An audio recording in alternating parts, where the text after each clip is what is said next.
of suffering with a big picture, looking at the patient and trying to do medical interventions and such that will improve their quality of life. So the focus is on quality of life, and we feel that length of life and such will take its own course. And actually, research has shown that a focus on palliative care, whether it's during aggressive treatment for therapy or surgeries or something, or even if it's at the end of life with an incurable disease, can actually prolong life. Palliative care can be done where you are. So it can be done in your home, in the assisted living, in the nursing home. Suburban Hospital has a palliative care group I know that I'm familiar with, and it's anybody is eligible for palliative care. It's really a mindset of focusing medical treatments on the relief of pain, on the relief of even psychosocial suffering, which I'm sure my colleagues will get into. And it can be done at any point in someone's illness. Generally, the primary care provider, which can be an internist, family practitioner, nurse practitioner, PA, is often doing the palliative care alongside of the specialist who are treating the illness or illnesses that the person is suffering from. It's also really focused on this whole concept of all-encompassing care. So really good geriatric care, which is how I was trained at GW, is palliative care.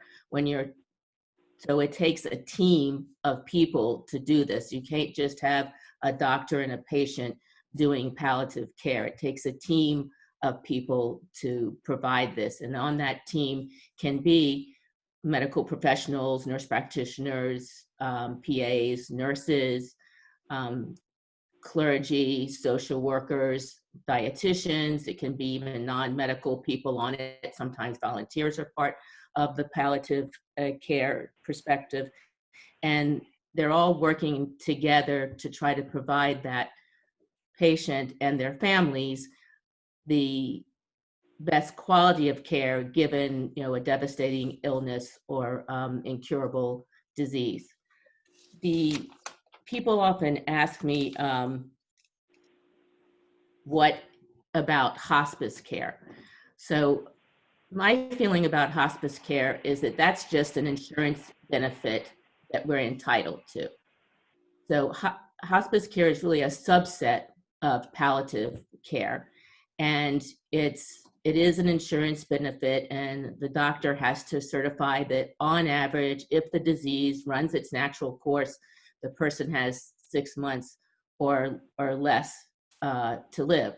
Being on average, the person could die that day or could die a year later, and I've had people graduate from hospice a number of times because you're doing palliative care and they get better. So that's something that happens when the person is really at a point of an incurable situation where no matter what you do, the treatments will be futile and the person is headed towards the end of their life. So another way that I look at palliative care is everybody knows about prenatal care at the beginning of life. To bring a child into this world, you start before the child is born. There's a team of people to support the mother and the child right after the child's born. So it's taking that concept and applying it further down in the end of our life, where it really takes a village to help us have dignity and quality of life, even when we're near the end of life. And palliative medicine is focused on that, along with the other people in the community, helping the patient and helping the family or the loved ones that are involved with that person. There is a, living in Maryland, Maryland is a very individual rights state and is very active in helping us, I think it's also important in helping us make it clear what treatments we want and what treatments we don't want. So, if you're in the middle of your life, you get a life-threatening illness or something happens, you're going to maybe want everything done and are willing maybe to put up with the burden of pain and the burden of suffering to get treatments in order to prolong your life.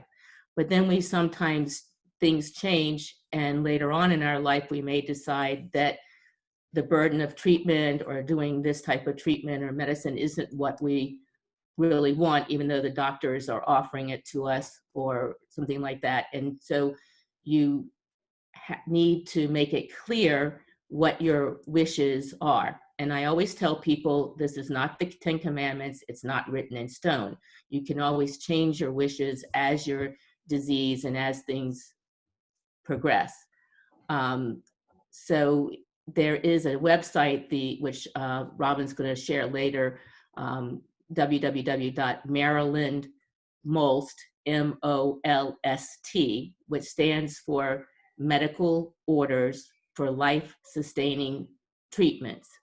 And this is an order form that the doctor fills out with you to indicate what your wishes are if you were unable to express them at that time. And again, this can be changed and revised at any time.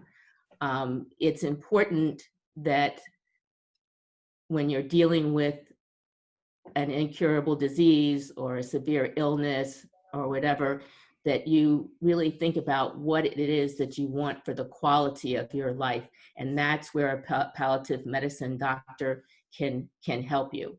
Along with the basics, relief of suffering, nutrition, helping people navigate the system and get their needs met with durable medical equipment, wheelchairs and all that type of thing, whatever it is it takes to make the person more comfortable. That can all be a part of palliative care as well. There are, so it's really more, it is a specialty in medicine, which is kind of ironic because it's really this overarching, encompassing thing. So it's more broad even than internal medicine is, but it's considered a specialty of medicine. You can get palliative care consults at the hospital. You can get, palliative care consults probably via televisit in your home. So it's available out there. There are palliative care organizations, and the main goal is that if you're going to be alive, you should be as comfortable as you possibly can. So on that note, I will end and turn it back over to Robin. Great. Thank you so much, Dr. Miller. We are going to move on to Chaplain Ridley. Chaplain Ridley, make sure you unmute yourself before you begin. Good morning, everyone. I'm Chaplain Ridley.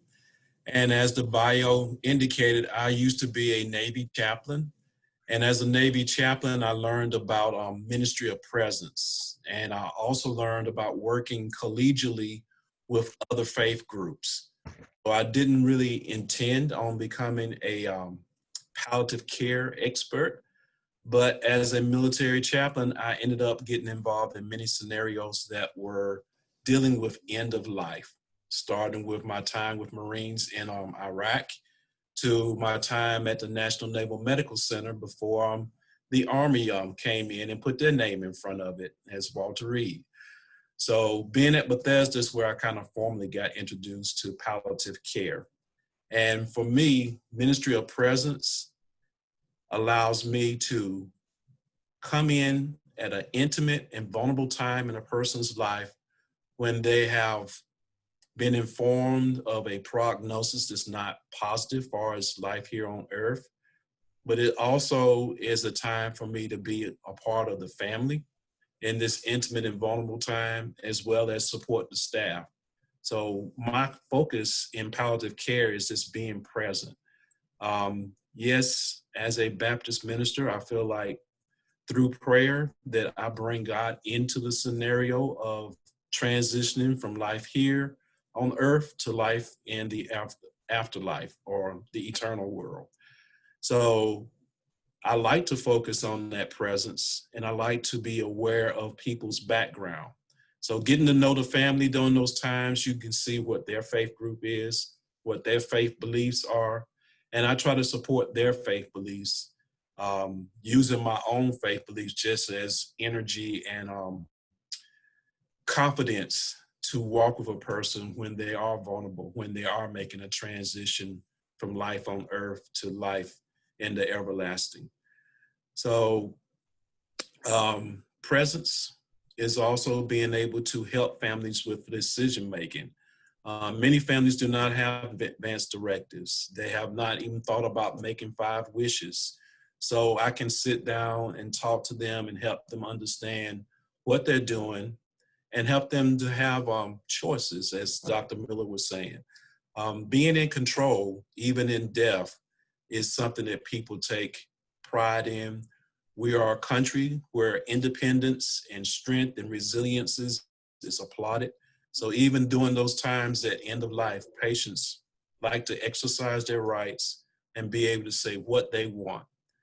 Families sometimes want to just hold on and cling, and they don't think about, making a transition or making life in another world. So I'm there as that sounding board. I'm there to help them process what's going on, and to be able to also represent the institution, far as understanding what the laws of the different states that I've been in, understand what the hospital is trying to do in a positive way. So I can be that interpreter, that go-between, but my real focus is just being a person of God who is present. And being able to help that family make that transition is my total goal doing palliative care or end-of-life care. I've also been involved in helping the family to say their final goodbyes. And many times it is appropriate and the family would like, I can share scripture. I can pray with them. Prior to COVID, I could actually give a hug or hold a hand and show that, God is love, his presence is there, and he is aware of what's going on, and he hasn't forgotten about you. Even though family members are grieving, family members are hurting, and many of them are having questions as to why this is happening to them at this time. So for palliative care, my focus is just being a ministry of presence and empowering people to use their faith to get through a very intense and invulnerable time. So I'll just wait for the questions at the end of the program, but just wanted to share that my focus as my role in palliative care is to bring that presence, support the staff. The staff hates to lose any patient. They understand that that's what they're in as far as healthcare providers, but they still hurt and they still need an opportunity to vent or grieve as well as the family. So I like being in the middle and I like being a chaplain for that very reason, that I'm outside of the church walls and I'm where people need me at a time of need. Thank you. Thank you, Chaplain Ridley. Appreciate that. We are going to move on to Rabbi Address. Please make sure you unmute yourself, Rabbi Address. Thanks, Chaplain Ridley. Here we go. Thank you. Thank you. Thanks. Thank you for the invitation. I want to hold up Chaplain Ridley's concept of the power of presence because in the end, that's what it's really all about. So thank you. Thank you, sir. My job with you is to try to walk a little bit through the Jewish tradition.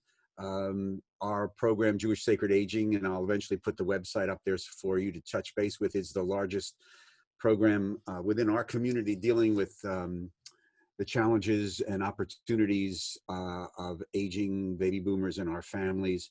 I do work with our local hospice here in Southern New Jersey and with some national organizations and statewide organizations that deal with this. The bottom line of all of us right now is that just about every denominational structure within North American Judaism and in truth, global Judaism, is in favor of palliative care, end-of-life care, comfort care. Just about every denomination, my denomination, the Reform Movement, has been on record since 1995 with a policy resolution supporting what we call comfort care, hospice care, palliative care for end of life. It has a strong tradition within Judaism. So here we go with an attempt to summarize a few years of conversation, text, and commentaries. They're in the mood of our tradition is that there is no salvational value for a human being to deal with pain and suffering. None. It doesn't prove anything. It's not a test. So therefore, the corpus of Jewish law and tradition for these thousands of years has found it ways and interpreted text and tradition to make it possible for to have the flame of life, which is a reference from the Talmud, to, if necessary, flicker out in dignity and in sanctity. And in truth, if you were able to take all the texts that have to deal with medical ethics, and there are volumes of this within the corpus of Jewish tradition, and distill one fundamental ethic, it would be the dignity and sanctity of human life and the preservation of human life in dignity and in sanctity. Obviously, dignity and sanctity are very subjective terms and subject to what we call, when we teach this workshop in congregations, because most of my work is dealing with synagogues around North America, that this concept of dignity and sanctity is played out by what we call 3 wild cards. Those wild cards of personal autonomy, as Chaplain Ridley alluded to the impact of medical technology, which continues to change the arena in which a lot of these decisions are having to be made. And third, one's own spirituality. And one's own spirituality is becoming more and more important, as this conversation today is indicating. Our tradition is a holistic medical model. In other words, it sees an implicit interconnection between the mind, the body, and the soul. That's very important. And so when you're treating a holistic person, or person-centered care as the phrase is now, our tradition understands that. So with that concept of medical technology, autonomy, and spirituality, the concept of quality of life becomes very, very important. And all the major denominations understand now that quality of life is a subject that has to be considered in the decision-making process as life ebbs. That's very, very important. The issue of quality of life and how that's determined is contextual.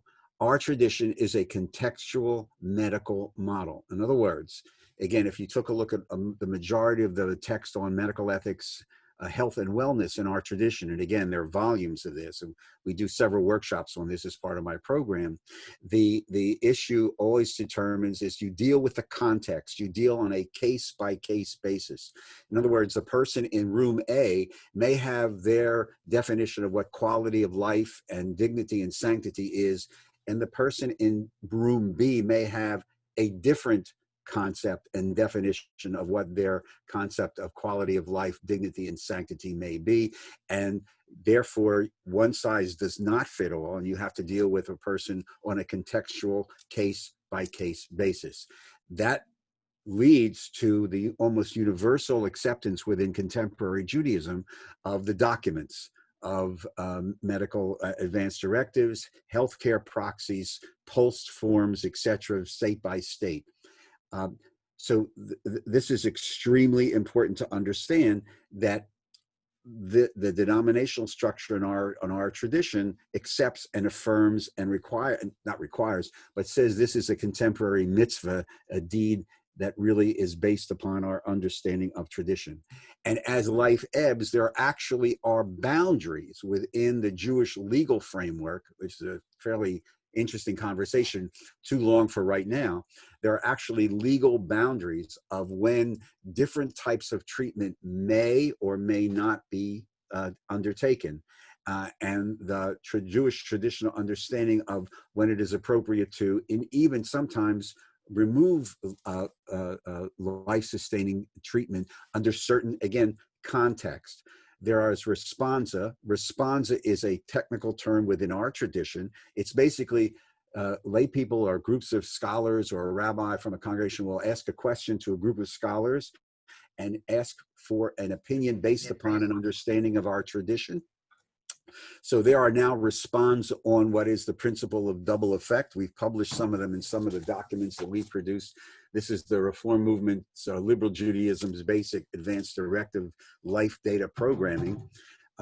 So there's an actual response, a scholarly opinion on relieving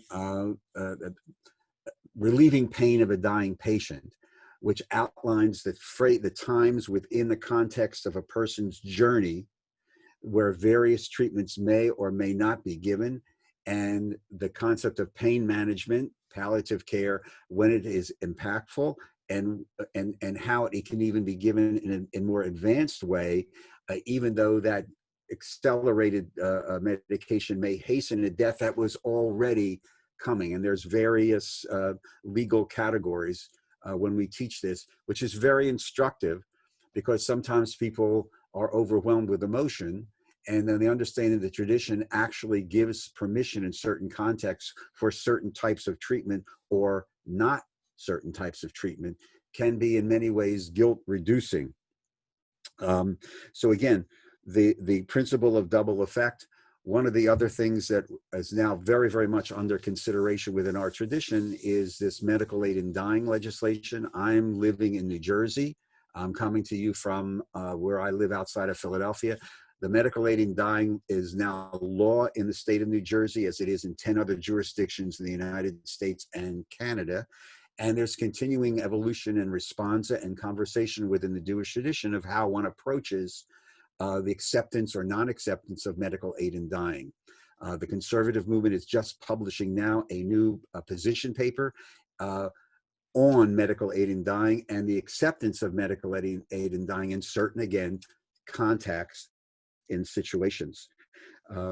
There is a whole series of voluminous conversations in our tradition about the acceptance of what is called passive euthanasia.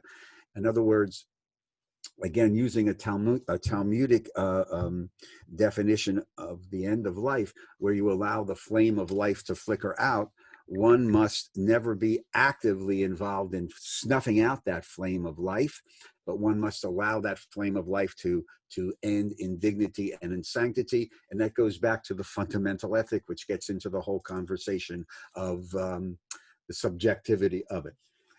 One of the other things that we do is monitor new developments of rituals that speak to this. So I'll close with this very, very lovely ritual that we've published in our workshop on rituals on when you sign an advance directive. And this gives you an insight into Jewish theology. The key phrase of this blessing is, in other words, when you sign an advance directive, this prayer: God, who has given me the power of choice and who has brought me the strength to make these decisions today, thank you for granting me the wisdom to think ahead and to understand the great range of possibilities that could come to me in the future. When my time comes that I am no longer able to make decisions on my own behalf, may my wishes be carried out by those who are close to me. I would just talk to people, other types of competitors in the market.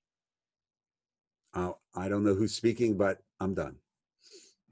I'm so sorry about that. I apologize. Somebody came in late and I think they were not on mute. I'm so sorry, Rabbi Address, if you want to finish up. No, go ahead. Well, I don't want to take time from anybody else, and we have questions and answers, and I finished within my time frame. So okay, thank you. I apologize for that. I'm so sorry. No, relax. Thank you very much. That was great. Our last speaker today is going to be Reverend Katie Griffin. Reverend Griffin, make sure you take yourself off of mute, and we're ready to go. Thank you, Robin. I feel like I just want to say what a gift it's been to be present, to hear the other panelists speak first, and to hear the richness of theological perspectives and depth and to hear the passion for palliative care from a medical perspective. I'm glad that you're recording this because I think people are going to want to listen to it later to hear the different things that you may have missed as we're compressing our presentations for you. So thank you for this gift of being together to talk about this important topic. From my perspective, I serve a theologically diverse community. I come from, I'm ordained in a liberal theological tradition, and therefore my congregants are theologically diverse. And as a chaplain, I serve a theologically diverse community. And we've talked a lot about the power of presence and being present, the omnipresence of the holy. And putting on a trauma chaplain hat for a moment, I also lean into what theologian Catherine Keller talks about as God as omnipotential, that in any given moment, God is not only present, but representing a multitude of possibilities and potential that can be transformative and can shift. Also in my trauma chaplain hat, I'm very interested in helping people to be resilient and to cultivate resilience so they're better prepared for when disaster happens. And it is inevitable. None of us is free in life from calamity or suffering, but we can have certain things in place that can hold us for when something big happens. And one of those things is an advanced care plan. If you are 18 or older, having an advanced care plan that names a healthcare agent is a powerful tool for having your voice present when you're not able to speak for yourself. And I'm going to get to the difference between an advanced care plan and a MOLST in just a little bit. And Robin can send a link to a wonderful PDF that has been well vetted on voiceyourchoice.org that talks about the differences between a MOLST and an advanced care plan. And advanced care planning is a transformative process. It is an opportunity for you or those that you care for to enter into a meaningful conversation about their general wishes or your general wishes for if you're not able to speak for yourself. Now, your healthcare agent, that person can be a friend, it can be a family member, it can be someone from your religious community. This is a person that you trust can make decisions at a difficult time if you're not able to speak for yourself, because you may have mentioned in your general wishes in your healthcare plan that you don't want to be on a ventilator. That's not something that's in your wishes. However, there may be a special instance where a physician says, I think if we can get them on a ventilator for a couple of days, the chances of recovery are 90+%. Your healthcare agent might say, you know what, I think they would really want that, and we're going to make that decision. Or they might say, I know this person really well, and even if that's a possibility, that's not what they want. So they're there to speak for you and also to make difficult decisions in a time period that can be incredibly stressful for families. So about advanced care plans. This is a legal document, not a medical order. The MOLST is a medical order. Your advanced care plan is only as good as it is accessible. And what I love about Voice Your Choice, which is a program in Maryland that offers you the ability, if you have an advanced care plan, to upload it securely to mydirectives.com for free, and it is immediately accessible by any medical providers that have access to the CRISP system. And that covers Maryland, I believe parts of New Jersey and parts of West Virginia. So you don't have to worry about your advanced care plan not being available to your doctor or your healthcare agent. And you can make changes in that system to your healthcare plan at any point in time, your advanced care plan, and your designated healthcare agent will get an email, if you choose, with your updates on that information. And your physician, of course, will always have the most updated version. So it's not locked in a safe somewhere where we put our protective documents that no one can get into in that crisis time. And I'm looking at Chaplain Ridley because I'm sure there's been a time where someone had a document and the family couldn't find the keys to the safe to get to the document, or it was at the bank, locked in that, locked in the bank, and no one was able to access it because they didn't have permission. So you want to have an advanced care plan in place. You want it accessible to the people that you trust and love, and you want it accessible by your physician, and you want to be able to have these challenging conversations with the people you love so you can really talk about what's meaningful for you, what dignity means for you. Entertaining these questions with our loved ones creates a bond. It opens up places for those we love to be vulnerable with us in a way that we don't often have the opportunity to do in our society, and can be truly transformative. So I highly encourage you to have these conversations with those you love, starting, before. I've talked to my kids when they were 16, and now they're 17 and 22, and we continue to have these conversations about having documentation in place and having it accessible so that if something were to happen, choices can be made. Having been a person who sat on an interdisciplinary bioethics team of wonderful, compassionate, caring people at the hospital wrestling with tough questions about a human being's healthcare because they didn't have something in place, it is a difficult place to be, and it is 100% preventable, and it is in your hands to make sure that those you love and your wishes are also known. And again, this is voiceyourchoice.org is completely free. They offer free webinars. They do educational seminars for facilities in order to teach people how to use the system. At Cedar Lane, I've had people of all ages go online and use the system to do their healthcare plans. And if you have 5 wishes done, 5 wishes is recognized in the majority of our states. In some cases, you need someone to sign it. In Maryland, you do not need it witnessed.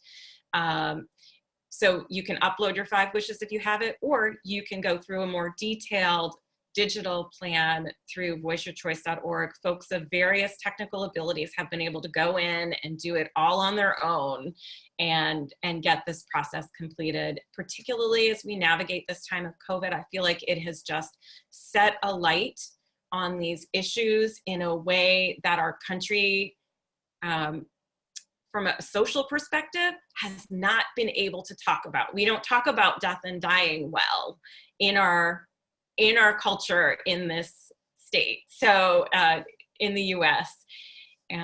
So this has really created a place for us to have these conversations and put the supports in place so that our loved ones, and so that we can have more resilience and more dignity in our process. I just want to very quickly talk a little bit about the difference between a MOLST and an advanced care plan. I'm going to motor through this because you're going to get this PDF as well. Who needs an advanced care plan? If you're 18 plus, it's your general wishes. It's a legal document. You will appoint a healthcare agent. Individuals fill it out. The healthcare agent cannot change or void it. Emergency personnel do not need to follow it. It is not a medical order. It's something that when you go to the hospital, it comes up, and then your healthcare agent is engaged and that process is followed through on. And in terms of accessibility, you want it to be accessible. The MOLST is for people with a life-threatening event due to a serious medical condition, including dementia, advanced frailty. You want a MOLST. You want a MOLST if you're living in an assisted living facility, on hospice, you're going through dialysis. Talk to your doctor. They're the only people that can help you. Your doctor and nurse practitioner, they're the ones who can help you with the MOLST. And it's for specific medical orders regarding CPR and other life support treatments. You will not, so a healthcare agent can change or void a MOLST, and emergency personnel must follow it. So I am going to end there because I know that we're right up against time, and I'm sure that you have lots of questions. Thank you. Thank you so much, Reverend Griffin, and thank you to the four of you. I have a few questions that were posted to me that I'm going to start with, and then if anyone has other questions, you can continue to post them, and we'll get through as many as we can. We are planning to end by 11:30. This first one, Reverend Griffin, I think you addressed this, but I will put this out to the group. Someone asked, what happens if one family member will not respect the advance directives and medical PDA? Family members have differing views, and what constitutes appropriate treatment? So I know a couple of you referenced that. What are your thoughts, or what happens? Reverend Griffin, do you want to start? So I'll say a few brief things, and then I'm going to nod to Chaplain Ridley, who probably deals with this on a daily basis. From my perspective, having the conversations beforehand about your wishes with your family helps. It's not 100% curative, but it helps. And also having a healthcare agent and your documentation in place so that the healthcare agent is supported helps. But the family system stuff, it's still going to happen. And I'm going to nod to Chaplain Ridley for a deeper explanation. Chaplain Ridley? Just recently went through a scenario like this where two sisters had different viewpoints about their mother. But in the state of Maryland, the first person on the directive that is signed as medical power of attorney, they make the decision. It's not a consensus just because it's multiple people on the medical power of attorney. The one that's first makes the decision, and we honor that person's wishes, which is kind of cold and insensitive, but that's kind of how the hierarchy is. So hopefully the person who is first, and what happens is many times the firstborn is written down first, and then you write down your children in sequential order. But the person who's first, it gets to say what's happening. And as Reverend Romano Griffin is saying, the conversation is so important. If you have a conversation between parent and children or loved ones, it is very intimate. It draws you closer together, but it helps your wishes to be made known throughout the family, as well as make it known to whoever has the medical power of attorney or is in charge. Got it. Thank you. From a physician perspective, you have to understand that due to HIPAA regulations, if the person is unable to make decisions for themselves and has been deemed incapable, then we, the healthcare professionals, are only allowed to really give information and speak to the medical power of attorney.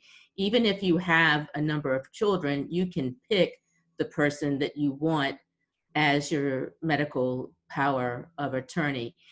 In the event that someone doesn't have any of these documents in an emergency and things like that, there is the, the Maryland Healthcare Decisions Act, and it's on the Maryland MOLST website, and it goes through who would make decisions if the person has not indicated that.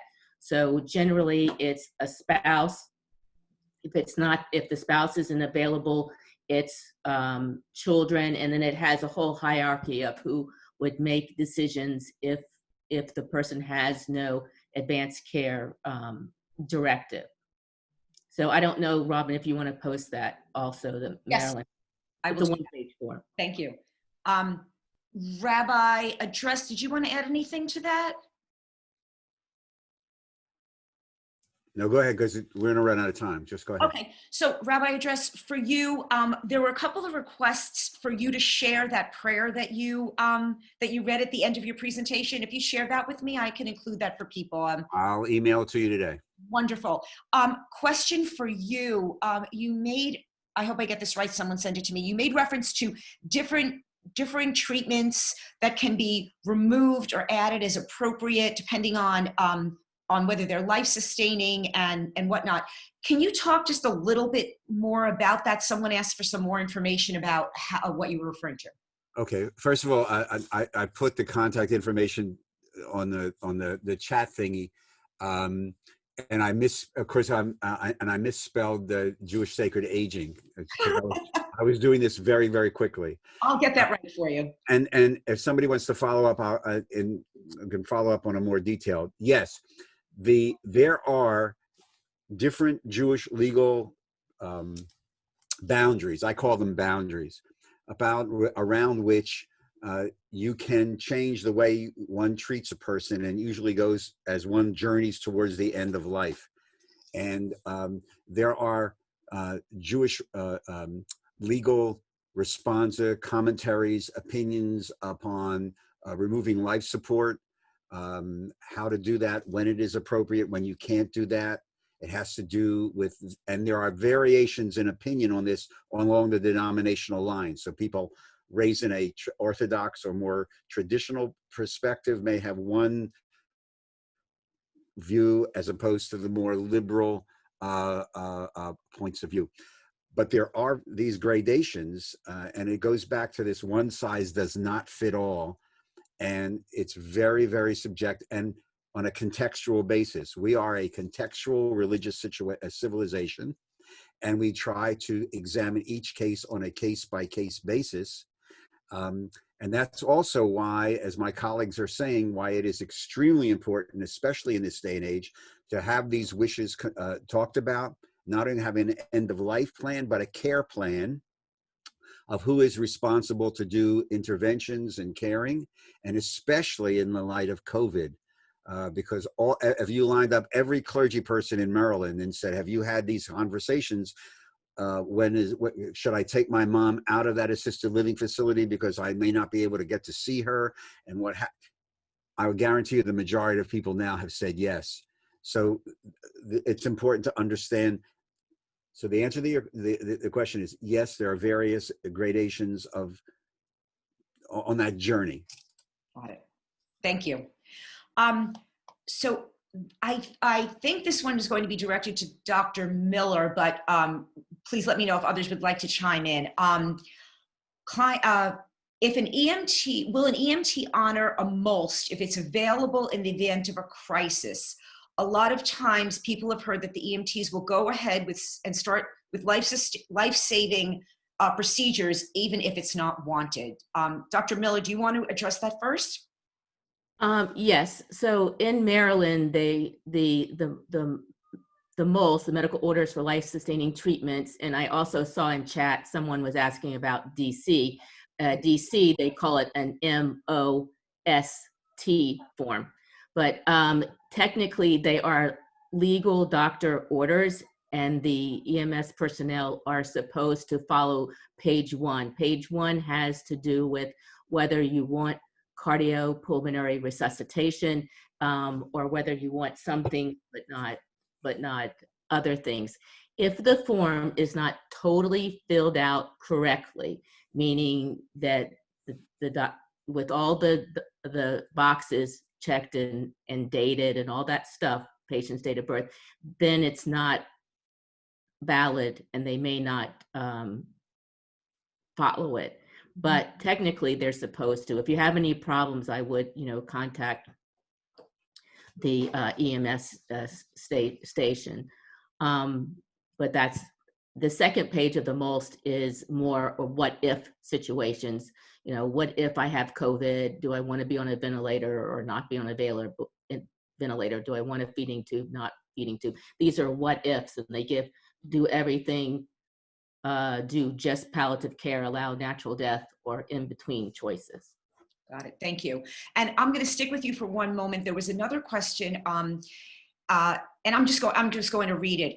It's a practical question. It says, as one embraces the value of palliative and hospice care, I'm still saddened when I hear stories of people who ask their trusted physicians if hospice is appropriate, and the physician says, not yet, I'll tell you when, but they never do. Have you advice or perspective you could offer that can help people in these kinds of situations? Yes. So this is why I was alluding to the fact that hospice is an insurance benefit, and there's I's you have to dot, T's you have to cross to trigger or to initiate that insurance benefit. I have had people near end of life who, could die in the next 6 months, or with good care might live a couple of years, depending on the dementia type of situation. But nothing has happened that triggers hospice. So it's like trying to fit a round peg in a square hole. So that's the problem. That's what the doctors are up against, is this. It's an insurance benefit. What you can do is you can always get an information visit from any hospice organization. Jessa Hospice can do that. So the doctor doesn't have to initiate that. You can call a hospice and get an informational visit. They can send someone out who can look at the situation, decide if person is at that point in their journey in life with their medical disease that they do qualify, and then they can contact the doctor directly. But it is true, it requires a doctor's order to initiate. Having said that, I have done palliative care and such, and you can do palliative care without hospice. It just makes it easier, and it gives support for the family and support for everyone. If I can just also say that Jewish Social Service Agency also has a program called Transitions, and that is a fully elderly that are getting nearer the end of their life but don't quite meet these strict definitions of hospice. They can have support. So I'm just putting that out there. Great, thank you. Next question. This is addressed to Reverend Griffin, and I hope I get this one right. It was sent to me. You mentioned in the voiceyourchoice.org, I think it was, that it's for Maryland, some of New Jersey, and some of West Virginia. Since we have quite a few people here from Virginia and DC, does Voice Your Choice work in those areas, or is there something similar or different? So you can use Voice Your Choice. You can go to voiceyourchoice.org and create your advance directive, upload it to My Directives, and no matter where you live, and you will have online access to it in perpetuity for free. Your healthcare agent will have access to it. If you grant them that access, they'll know about your updates. Only hospitals and physicians who use the CRISP system, which actually some of Virginia does, some of DC does, they have that immediate access where it is a part of your chart. And there's a little flag that comes up on your chart in the CRISP system that says you have an advance directive, and it's right there. So you don't have to carry it around with you. It's just immediately a part of your medical records if you're in those general areas. So any system, and the Nexus system, which is pretty vast and wide, uses CRISP. And most of the areas I named are involved, utilize Nexus, which has the CRISP system. And I'm sorry, can you explain can you spell and tell us what the CRISP system for those that aren't familiar? So CRISP stands for, it's CRISP, Chesapeake. Oh shoot, now I forgot. If you want to send it, Chesapeake Regional Information Systems Program, or you correct me, Reverend, if I'm wrong.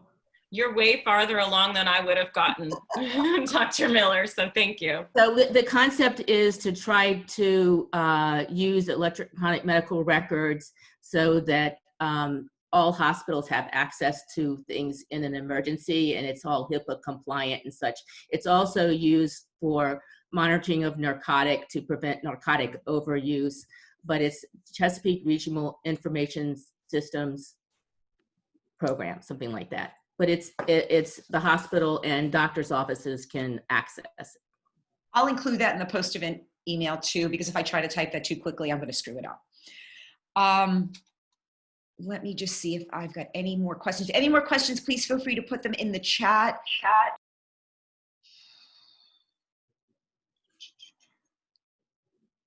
Let's see. Oh, there was one other question up here.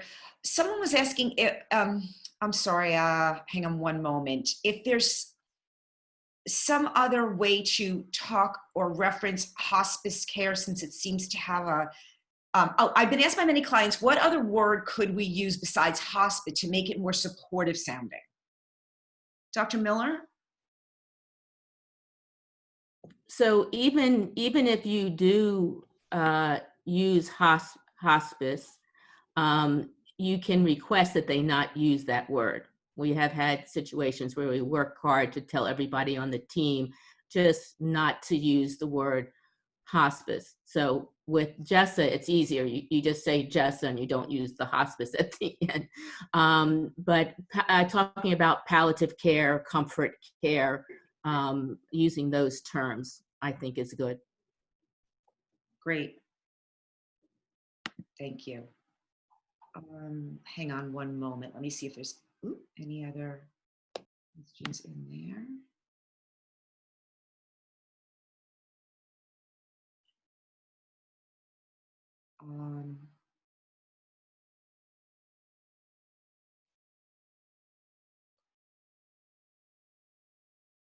Someone asked if, I don't know if we talked about that, the goals of care or expectation of a hospital. I'm not familiar with that. Let me just see if there's any other last questions.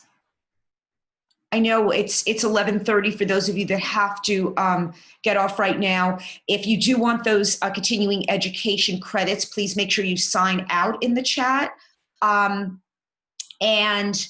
if there are no other questions, are there any final comments from our four speakers, Dr. Miller, Reverend Griffin, Chaplain Ridley, and Rabbi Address? Just stay safe, everybody. Stay safe and stay healthy. That's the most important thing.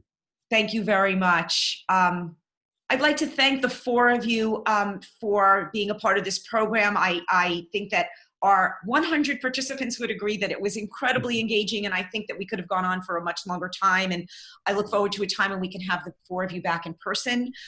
Again, thank you to Naomi and David Balto for underwriting this program, and thanks everyone for joining us. We will be sending a post-event email for asking for your evaluation, providing all of the different pieces of information that we talked about in the chat, along with Rabbi Address's prayer that he shared with us. And thank you so much. I hope you all have a wonderful day. Stay safe. I do see snowflakes out there. And be well. Best wishes for a happy holiday. Thank you. Bye-bye. Thank you. Thank you. Bye, everyone. Bye.